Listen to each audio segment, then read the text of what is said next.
आज हम करेंगे लोकसभा कि भारतीय संसद का निम्न सदन कि भारत ने संसदीय शासन प्रणाली अपनाई हुई है और संसदीय शासन प्रणाली के तहत केंद्र और राज्यों में द्विस्तरीय संसद का प्रावधान है, या हम माने कि पार्लियामेंट का। जो केंद्र सत्र पर, केंद्रीय सत्र पर सेंट्रल जो होती है उसको संसद बोला जाता है और राज्यों में विधानसभा बोला जाता है। तो जो संसद है हमारी वो द्विसदनीय है, लोकसभा और राज्यसभा। सबसे पहले करेंगे उसके निम्न सदन लोकसभा का अध्ययन कि जो लोकसभा है वो भारतीय संसद का निम्न सदन है। निम्न सदन या इसे जनता का सदन भी कहते हैं, क्योंकि लोकसभा के सदस्य जनता द्वारा प्रत्यक्ष रूप से निर्वाचित होते हैं कि चुनाव जीत कर आते हैं सभी सदस्य। अब लोकसभा की रचना कैसे हुई थी? तो जब 1952 में प्रथम लोकसभा बनी थी तब इसकी सदस्य संख्या निर्धारित की गई थी 500। उसके बाद 1956 में ये संख्या बढ़ा के 520 कर दी गई। फिर 1963 में ये संख्या बढ़ा के 525 कर दी गई। फिर मोस्ट इंपोर्टेंट अमेंडमेंट याद रखना है आपको 1973 का था कि 1973 में लोकसभा सदस्य संख्या, निर्वाचित सदस्य कि जो चुनाव जीत कर आएंगे जो सदस्य, वो थे 545 और 2 सदस्य राष्ट्रपति मनोनीत करेगा। फिर आता है 1987। तो 1987 में अमेंडमेंट करके, संशोधन करके ये प्रावधान किया गया कि लोकसभा की सदस्य संख्या अधिकतम 552 हो सकती है, लेकिन वर्तमान में 545 ही है कि 552 अधिकतम हो सकते हैं लोकसभा सदस्य, लेकिन वर्तमान में 545 ही हैं, जिनमें से 543 निर्वाचित सदस्य हैं, 2 मनोनीत। और मोस्ट इंपोर्टेंट चीज अगर आप जिस बच्चे को याद रह जाती है इसमें मेंशन करना कि 2019 के प्रावधान के तहत जो 2 मनोनीत सदस्य हैं वो नेक्स्ट जो इलेक्शन होगा उसमें भी उनका निर्वाचन किया जाए। अब बात आती है कि ये जो 2 मनोनीत सदस्य हैं इनका प्रावधान क्या है। तो आर्टिकल अनुच्छेद 331 के अंतर्गत अगर राष्ट्रपति को ये लगता है कि लोकसभा में एंग्लो इंडियन जाति का प्रतिनिधित्व नहीं है तो वो एंग्लो इंडियन जाति के 2 व्यक्तियों को राष्ट्रपति मनोनीत कर सकता है लोकसभा में। वर्तमान में लोकसभा की सदस्य संख्या 545 निर्धारित है, लेकिन 543 सीटें ही फुल है, 2 मनोनीत सीटें वैकेंट है।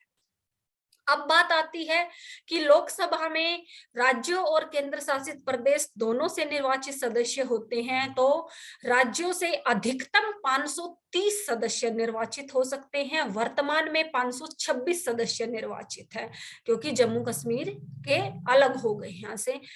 जिनमें से सबसे ज्यादा संख्या सदस्यों की उत्तर प्रदेश से है, 80 सदस्य हैं या 80 एमपीज है, मेंबर ऑफ पार्लियामेंट। केंद्र शासित प्रदेशों में अधिकतम 20 सदस्य नियुक्त हो सकते हैं। ये मैंने यहां मेंशन नहीं कर रखा है, अपनी बुक में कर लेना कि राज्यों से अधिकतम 530 सदस्य निर्वाचित हो सकते हैं, केंद्र शासित प्रदेशों से अधिकतम 20 सदस्य निर्वाचित हो सकते हैं। वर्तमान में केंद्र शासित प्रदेशों से 19 सदस्य हैं, जिनमें सबसे अधिक दिल्ली से हैं 7, फिर जम्मू कश्मीर से हैं लोकसभा सदस्य 5। फिर आता है कि लोकसभा सदस्यों को निर्वाचित करने का ढंग कि कैसे निर्वाचित किया जाता है, जनता इन प्रतिनिधियों को कैसे चुनती है। तो फर्स्ट कंडीशन है सार्वभौमिक वयस्क मताधिकार के आधार पर। सार्वभौमिक वयस्क मताधिकार क्या है कि अनुच्छेद 61 के अंतर्गत 18 वर्ष की आयु जिस नागरिक की हो जाती है भारत में, उसको वोटिंग राइट, मताधिकार प्राप्त हो जाता है और वो लोकसभा सदस्य के चुनाव में अपना वोट डाल सकता है। सेकंड कंडीशन है एक सदस्य निर्वाचन क्षेत्र की बहुदलीय प्रणाली के अंतर्गत एक सीट से बहुत से उम्मीदवार चुनाव लड़ सकते हैं, लेकिन निर्वाचित किसी एक सदस्य को ही किया जाएगा। फिर आती है बात प्रत्यक्ष और गुप्त मतदान की कि लोकसभा के इलेक्शन में प्रत्यक्ष मतदान का मतलब है जनता सीधे अपने प्रतिनिधियों को चुनती है। गुप्त मतदान का मतलब है जो इलेक्शन प्रोसेस है वो पूरा सीक्रेटली रखा जाता है, रिजल्ट अनाउंस किया जाता है उसके तभी ओपन होता है किस प्रतिनिधि को जीत मिली है। फिर है दोहरी सदस्यता नहीं कि लोकसभा के सदस्य बनने का प्रावधान के अंतर्गत या फिर संसद के राज्यसभा का भी सदस्य बनने के प्रावधान है, कोई भी सदस्य दोहरी सदस्यता नहीं रख सकता, कि एक ही टाइम पे वो लोकसभा राज्यसभा दोनों का सदस्य नहीं रह सकता। अगर वो पहले राज्यसभा सदस्य है तो लोकसभा की सीट पे अगर वो जीत जाता है तो उसे किसी भी एक सदन की सदस्यता छोड़नी पड़ेगी। इसी तरह अगर वो एमएलए है, विधानसभा सदस्य है, किसी स्टेट की लेजिस्लेटिव काउंसिल का सदस्य है, तो वो लोकसभा चुनाव जीत जाता है जीतने के बाद, और ये सदस्यता वो जीतने के बाद छोड़ता है। ये नहीं है कि वो जब फॉर्म फिल करता है, नामांकन दर्ज करता है, तभी उसे सदस्यता छोड़नी पड़ती है, ऐसा नहीं है। लेकिन वो एक साथ दो सदनों की सदस्यता अपने पास नहीं रख सकता है। फिर आती है योग्यताएं, कि लोकसभा का सदस्य बनने के लिए क्या योग्यताएं होनी चाहिए। फर्स्ट कंडीशन, भारतीय नागरिक होना चाहिए, चाहे जन्मजात नागरिकता हो चाहे अर्जित नागरिकता हो। 25 वर्ष की आयु होनी चाहिए उस व्यक्ति की जो नामांकन दर्ज करता है या फिर लोकसभा सदस्य बनना चाहता है। ये जरूर ध्यान रखना है।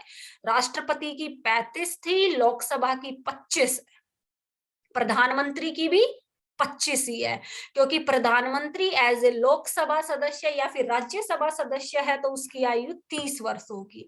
लोकसभा सदस्य है तो 25 वर्ष के वो एमपी ही चुना जाता है, फिर राष्ट्रपति उसको प्रधानमंत्री पद की शपथ दिलाता है या नियुक्ति करता है प्रधानमंत्री पद पर।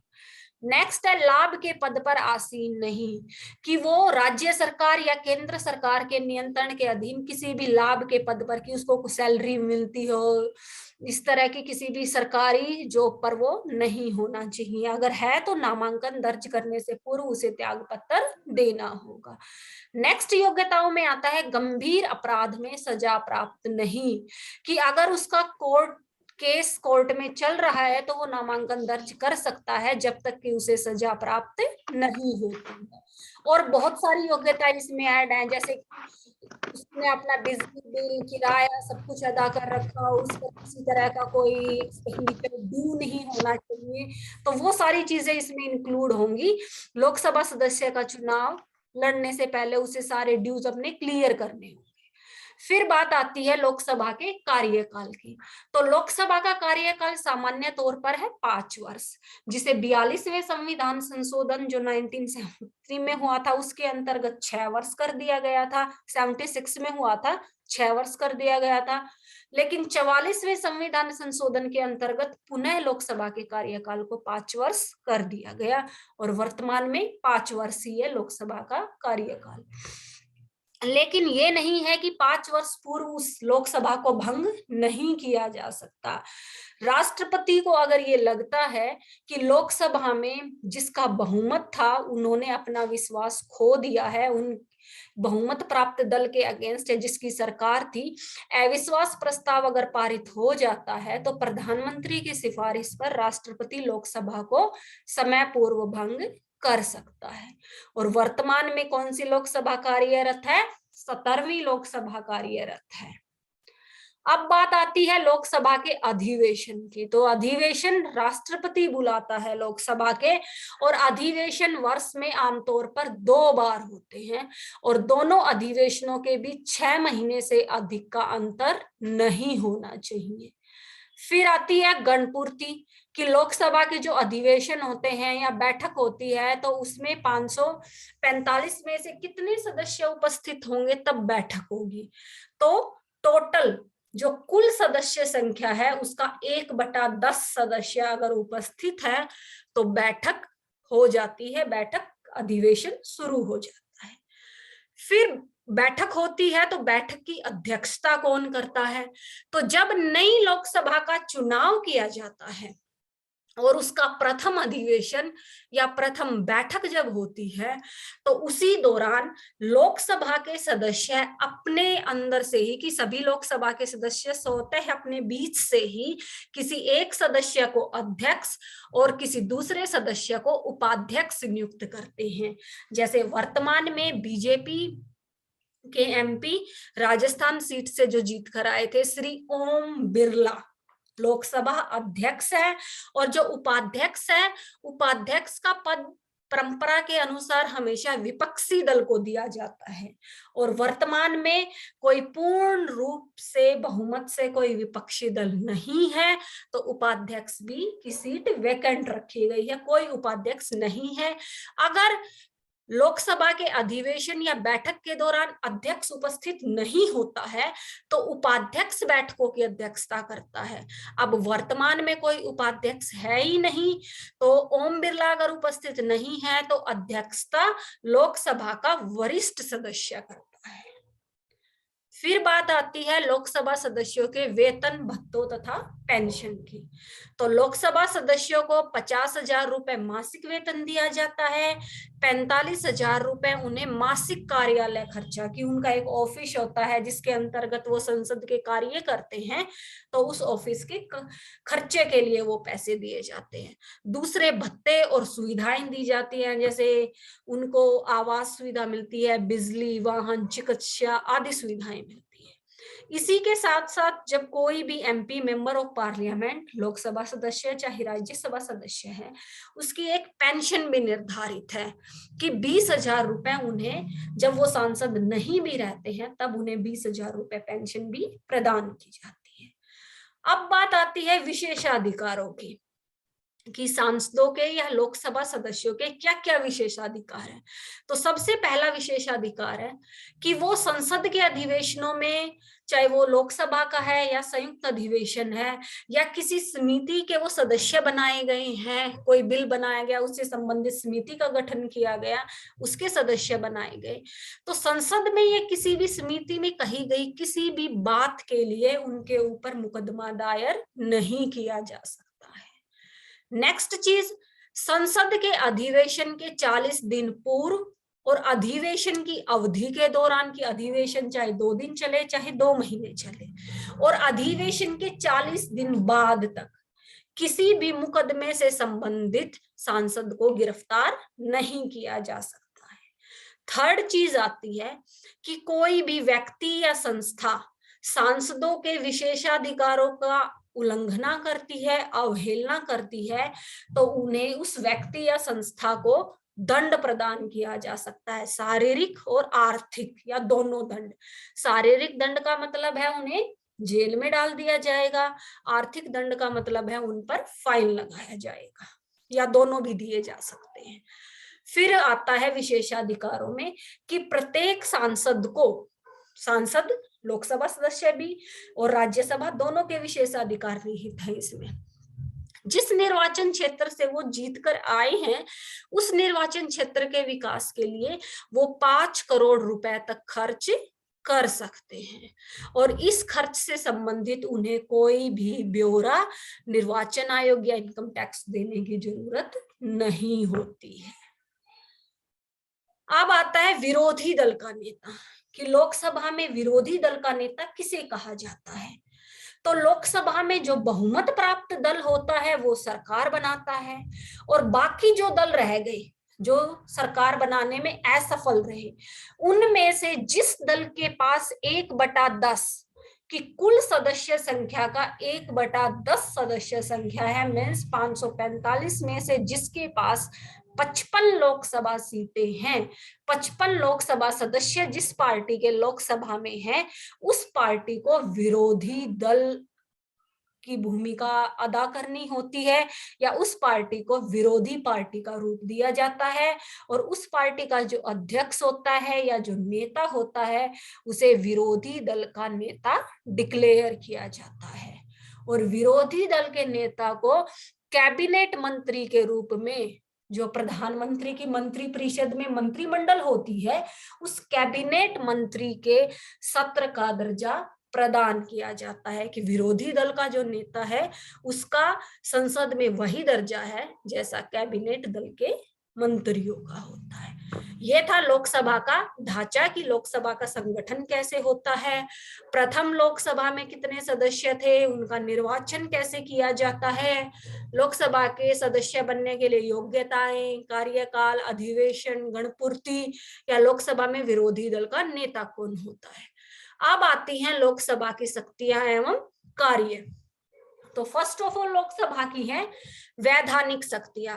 इनको आप पैराग्राफ में ना लिख के इनको हेडिंग्स या जैसे नंबर 1 नंबर 2 ऐसे डाल के लिखोगे बेटा सभी। फर्स्ट ऑफ ऑल आता है कि संसद की सारी वैधानिक शक्तियों का वास्तविक रूप में लोकसभा ही प्रयोग करती है, क्योंकि लोकसभा निम्न सदन है, जनता का सदन है, लोकसभा की सदस्य संख्या राज्यसभा से ज्यादा है, तो लोकसभा की इच्छा के विरुद्ध कोई भी कानून पास नहीं हो सकता है। राज्यसभा के पास कम शक्तियां हैं। नेक्स्ट आता है हमारी संसदीय शासन प्रणाली में जितने भी सब्जेक्ट्स हैं, विषय हैं जो काम किए जाते हैं, उन्हें 3 सूचियों के अंतर्गत बांटा गया है, संघीय सूची, राज्य सूची, समवर्ती सूची। तो जो संघीय सूची में जितने सब्जेक्ट्स हैं 97 अब रिसेंटली 100 अब हैं, उन विषयों पर लोकसभा कानून बनाती है। राज्य सूची पर कानून बनाने का अधिकार राज्यों को प्राप्त है, लेकिन जो समवर्ती सूची है उस पर कानून बनाने का अधिकार राज्यों और केंद्र दोनों को है, लेकिन अगर विवाद हो जाता है तो केंद्र को ज्यादा अहमियत प्रदान की जाती है। फिर नेक्स्ट आता है कि अगर राष्ट्रपति आपातकाल लगाता है ना आर्टिकल 356 के अंतर्गत, 356 के अंतर्गत, अगर किसी प्रांत की सरकार संवैधानिक ढंग से काम नहीं कर रही है तो राष्ट्रपति आपातकाल लगा देता है, तो उस आपातकाल के दौरान उस प्रांत के, उस राज्य के लिए कानूनों का निर्माण भी लोकसभा ही करती है। अब आती है बिल की बात। तो साधारण बिल जो होते हैं वो संसद के किसी भी सदन में प्रस्तुत किए जा सकते हैं, लेकिन आमतौर पर वो लोकसभा में ही पेश होते हैं। लोकसभा की स्वीकृति के बाद वो बिल राज्यसभा में भेजे जाते हैं और वहां से पास होने के बाद राष्ट्रपति की अंतिम स्वीकृति के लिए भेजे जाते हैं। लेकिन जो धन बिल है उनसे संबंधित वो लोकसभा में ही पहले प्रस्तुत होते हैं, और कोई भी साधारण बिल जो होता है वो राज्यसभा पास ना करे, 6 महीने तक अपने पास बगैर कोई कार्यवाही करे रोके रखती है, तो राष्ट्रपति फिर दोनों सदनों की संयुक्त अधिवेशन बुलाता है, और उस संयुक्त अधिवेशन में लोकसभा का जो अध्यक्ष होता है, जैसे वर्तमान में श्री ओम बिरला है, तो संयुक्त अधिवेशन अगर होता है तो श्री ओम बिरला अध्यक्षता करेंगे, और उस अध्यक्षता में दोनों सदनों के सदस्य हिस्सा लेंगे। लेकिन जब वोटिंग होती है तो लोकसभा सदस्य संख्या ज्यादा है ना, राज्यसभा से दुगनी है, तो आमतौर पे लोकसभा की ही विजय होती है। और अब तक सिर्फ 3 बार ही संयुक्त अधिवेशन बुलाया गया है राष्ट्रपति के द्वारा, 1961 में, 1978 में और 2003 में। बस ये सारी थी लोकसभा की वैधानिक शक्तियां। अब आती है लोकसभा की वित्तीय शक्तियां, कि साधारण बिल तो किसी भी सदन में प्रस्तुत हो सकता है, चाहे लोकसभा चाहे राज्यसभा, आमतौर पे लोकसभा में ही किया जाता है कि वो जनता का सदन है। लेकिन जो वित्तीय बिल होते हैं वो हमेशा पहले लोकसभा में पेश किए जाते हैं, लोकसभा से पास होने के बाद वो राज्यसभा में भेजे जाते हैं, और राज्यसभा उन बिलों को 14 दिन के अंदर अंदर या तो स्वीकृति देगी या फिर वापस कर सकती है। और अगर राज्यसभा ने 14 दिन तक नहीं किया है, ना स्वीकृति दी ना वापस दिया, तो जैसे लोकसभा ने उसको पारित किया था वो बिल वैसे ही पारित होकर राष्ट्रपति के साइन के लिए चला जाता है। लेकिन अगर लोकसभा उसको वापस करती है, राज्यसभा उस बिल को लोकसभा को वापस करती है, तो लोकसभा के पास जरूरी नहीं है कि वो राज्यसभा द्वारा दी गई सिफारिशों को स्वीकार करे, वो उन सिफारिशों को मना करके सीधे उस बिल को राष्ट्रपति की अंतिम स्वीकृति के लिए भी भेज सकती है। अब अंतिम स्वीकृति या धन बिल से संबंधित जो भी धन बिल होता है या वित्तीय बिल होते हैं, उस पे राष्ट्रपति हस्ताक्षर करने से इनकार नहीं कर सकता। अब नेक्स्ट लोकसभा की शक्तियां आती हैं कार्यपालिका पर नियंत्रण की। हमारी जो कार्यपालिका है जो किससे मिलकर बनी है, राष्ट्रपति, प्रधानमंत्री और उसकी मंत्री परिषद से, कि उस पर लोकसभा कैसे नियंत्रण रखती है। क्योंकि जो मंत्री परिषद होती है वो अपने कार्यों के लिए लोकसभा के प्रति ही सामूहिक रूप से उत्तरदायी होती है। लोकसभा सदस्यों में से ही मंत्री परिषद का गठन किया जाता है। जो प्रधानमंत्री होता है वो लोकसभा में बहुमत दल का नेता होता है। अगर लोकसभा में मंत्री परिषद के विरुद्ध अविश्वास प्रस्ताव पारित हो जाए तो लोकसभा सरकार गिर जाती है, मंत्री परिषद को त्याग पत्र देना होता है और लोकसभा भंग हो जाती है। अब लोकसभा किन साधनों द्वारा की कौन कौन से तरीके हैं जिससे लोकसभा कार्यपालिका पर नियंत्रण रखते हैं, मीन्स प्रधानमंत्री उसकी मंत्री परिषद पर नियंत्रण रखती है। पहला आता है प्रश्न, जिसको प्रश्न काल भी बोला जाता है, कि लोकसभा के अधिवेशन जब चल रहे होते हैं तो हर रोज जो पहला घंटा 11 बजे से लेके 12 बजे तक की जो समयावधि होती है वो प्रश्न काल का घंटा निश्चित होता है, जिस दौरान मंत्री प्रश्न पूछते हैं कि जो भी बजट या विधेयक जो प्रस्तुत किया गया उससे संबंधित मंत्रियों से कोई भी प्रश्न पूछा जा सकता है। मंत्रियों को इनका लिखित या मौखिक आंसर देना होता है।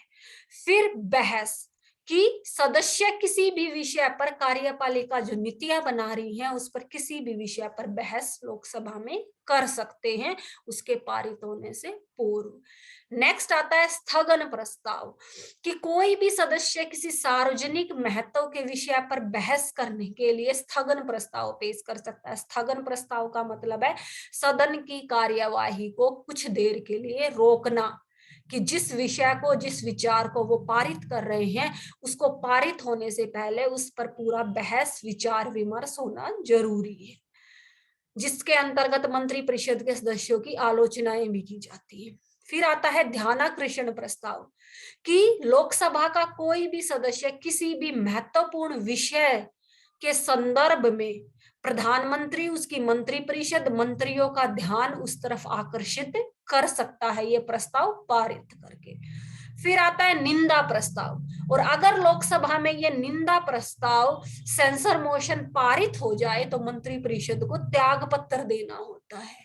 इट मीन्स उसके खुद के ही बहुमत दल का जो नेता था वो उससे सहमत नहीं है, और निंदा प्रस्ताव के पारित होते ही जो विरोधी दल होता है वो अविश्वास प्रस्ताव लेकर आ जाता है लोकसभा में, और अविश्वास प्रस्ताव का के दौरान राष्ट्रपति बहुमत प्राप्त या शासक सत्ताधारी जो दल होता है उससे विश्वास प्रस्ताव प्रकट करने की कहता है।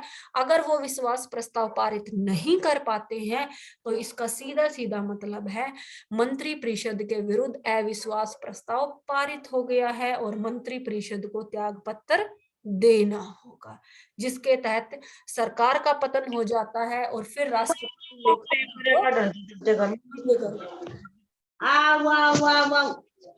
नेक्स्ट आता है न्यायिक शक्तियां, कि लोकसभा की न्यायिक शक्तियां क्या है, कि जुडिशियल पावर्स भी हैं लोकसभा के पास कुछ, तो उनमें सबसे पहले जुडिशियल पावर आती है। राष्ट्रपति को पद से महाभियोग प्रक्रिया से ही हटाया जा सकता है, और महाभियोग प्रक्रिया में संसद सदस्य हिस्सा लेते हैं जिसमें लोकसभा के सदस्य भी हिस्सा लेते हैं। लोकसभा राज्यसभा दोनों सदस्य हिस्सा लेते हैं, और लोकसभा और राज्यसभा दोनों में 2/3 बहुमत से अगर महाभियोग का प्रस्ताव पारित हो जाए तो राष्ट्रपति को पद त्यागना पड़ेगा। इसी तरह उपराष्ट्रपति के विरुद्ध, तो उपराष्ट्रपति होता है राज्यसभा का सभापति, तो उपराष्ट्रपति के विरुद्ध जो आरोप लगाए जाते हैं उनकी शुरुआत राज्यसभा में ही होती है, वहीं से पास होता है, लेकिन अंतिम निर्णय लेने का अधिकार लोकसभा के पास होता है। इसी तरह से लोकसभा राज्यसभा के साथ मिलके सुप्रीम कोर्ट और हाई कोर्ट, उच्चतम न्यायालय और उच्च न्यायालय के न्यायाधीशों को भी महाभियोग प्रक्रिया से हटा सकती है, जैसे राष्ट्रपति को हटाती है उसी प्रोसेस से। इसी तरह लोकसभा राज्यसभा के साथ मिलके अटॉर्नी जनरल को, चीफ इलेक्शन कमिश्नर को, कैग को, कंट्रोलर ऑडिट जनरल को भी, इनको भी उनके पद से विमुक्त कर सकती है। लेकिन इन सारे पद से हटाने की प्रक्रिया में लोकसभा राज्यसभा के साथ मिलकर काम करती है, कि एज ए संसद वर्क करती है, ना कि इंडिविजुअल। फिर आती है चुनाव संबंधी शक्तियां, जिनको पद से हटाती है उनकी नियुक्ति में भी लोकसभा बहुत बड़ा योगदान अदा करती है। राष्ट्रपति के निर्वाचन में लोकसभा के निर्वाचित सदस्य राष्ट्रपति के चुनाव में भाग लेते हैं। राष्ट्रपति के चुनाव में सबसे बड़ी चीज एक याद रखना है, लोकसभा राज्यसभा के सिर्फ निर्वाचित सदस्य हिस्सा लेते हैं, मनोनीत नहीं लेते। जबकि उपराष्ट्रपति के इलेक्शन में लोकसभा राज्यसभा के सभी सदस्य हिस्सा लेते हैं। और लोकसभा सदस्य अपने में से ही एक अध्यक्ष, स्पीकर जिसको बोलते हैं, और एक डिप्टी स्पीकर, एक उपाध्यक्ष का चुनाव करती है, जो स्पीकर लोकसभा की बैठकों की अध्यक्षता करता है। फिर आती है लोकसभा की संवैधानिक शक्तियां, कि संवैधानिक शक्तियों के अनुसार हमारा संविधान लागू हुआ था 1950 को, अब 2022 आ गया है, तो परिस्थितियां बदलती रहती हैं और बदलती हुई परिस्थितियों के अनुसार संविधान में भी कुछ परिवर्तन करने की आवश्यकता होती है। और उन्हीं परिवर्तन के तहत जैसी जैसी परिस्थितियां आती जाती हैं, संवैधानिक संशोधन किए जाते हैं।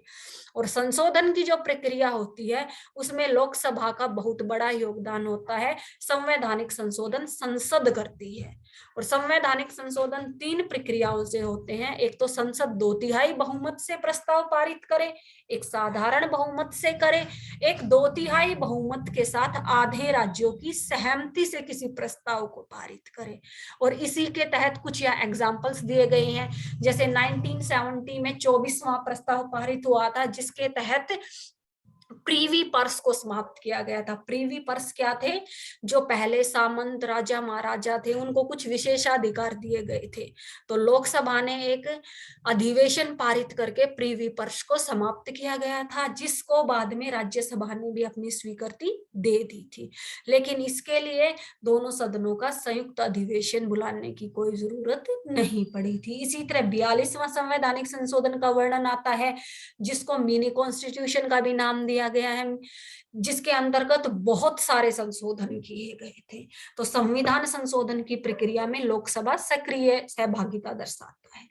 फिर आती है लोकसभा की विचारशील शक्तियां। विचारशील शक्तियां कि देश की राष्ट्रीयता या फिर किसी भी तरह की कोई भी समस्या, जो हमारे देश ने शासन चलाने के लिए विभिन्न आयोग बनाए हुए हैं, जैसे चुनाव आयोग, कि चुनाव किस टाइम होंगे, सेंटर के, स्टेट के, पंचायत राज के, भाषा आयोग की शुरू में 14 भाषा मान्यता दी गई, अब 22 हो चुकी है, वित्त आयोग जो फाइनेंस का काम करता है, संघ लोक सेवा आयोग जो IAS SCS की परीक्षाओं का प्रबंध करता है, नियंत्रक महालेखा परीक्षक जो पूरा वित्त मंत्रालय का या फिर पूरा ऑडिट वगैरह का जो कंट्रोल रखता है, कहाँ पैसा खर्च किया गया है, कहाँ से आयात किया गया है। तो ये सारी इनसे संबंधित जो भी कार्य निरंतर रूप से चलता रहता है देश के प्रशासन को व्यवस्थित ढंग से चलाने के लिए, या फिर देश के प्रशासन को स्मूथली चलाने के लिए कोई समस्या आ रही है, तो विचार विमर्श का काम संसद में किया जाता है। और संसद के भी उस सदन को प्राथमिकता या सबसे ज्यादा महत्व दिया जाता है जहां जनता द्वारा प्रत्यक्ष रूप से चुने हुए प्रतिनिधि होते हैं, मीन्स लोकसभा। इसीलिए लोकसभा को एक विचारशील संस्था कहा जाता है। अब आती है कुछ और कार्य जो लोकसभा करती है, जैसे लोकसभा राज्यसभा के साथ मिलकर राष्ट्रपति जब आपातकाल की घोषणाएं करता है, चाहे आर्टिकल 352 हो, चाहे 356 हो, चाहे 360, तो वो आपातकाल लागू रहेगा या आपातकाल नहीं लागू रहेगा कि स्वीकृति और रद्द दोनों का प्रावधान करने के लिए लोकसभा राज्यसभा के साथ मिलकर निर्धारण करता है उसका। उसके बाद लोकसभा अंतरराष्ट्रीय संधि समझौतों को लागू करने के लिए कानून बनाती है। उच्च न्यायालय के अधिकार क्षेत्र को बदलने का निर्धारण करती है। 2 या 2 से अधिक प्रांतों के लिए संयुक्त लोक सेवा आयोग या उच्च न्यायालय की स्थापना, 2 स्टेट्स का एक उच्च न्यायालय, एक हाई कोर्ट हो सकता है। या फिर उच्च न्यायालय के न्यायाधीशों के स्थानांतरण की प्रक्रिया में भी महत्वपूर्ण भूमिका अदा करती है। किसी नए राज्य का निर्माण करना है, 2 राज्यों के प्रांतों, सीमाओं, क्षेत्रों या नामों में परिवर्तन करना है, तो ये काम भी लोकसभा राज्यसभा के साथ मिलकर एक संघ के रूप में करती है। तो लोकसभा के ये आज हमने किए हैं कार्य स्टडी। आज हम सिर्फ लोकसभा के कार्यों तक ही करेंगे।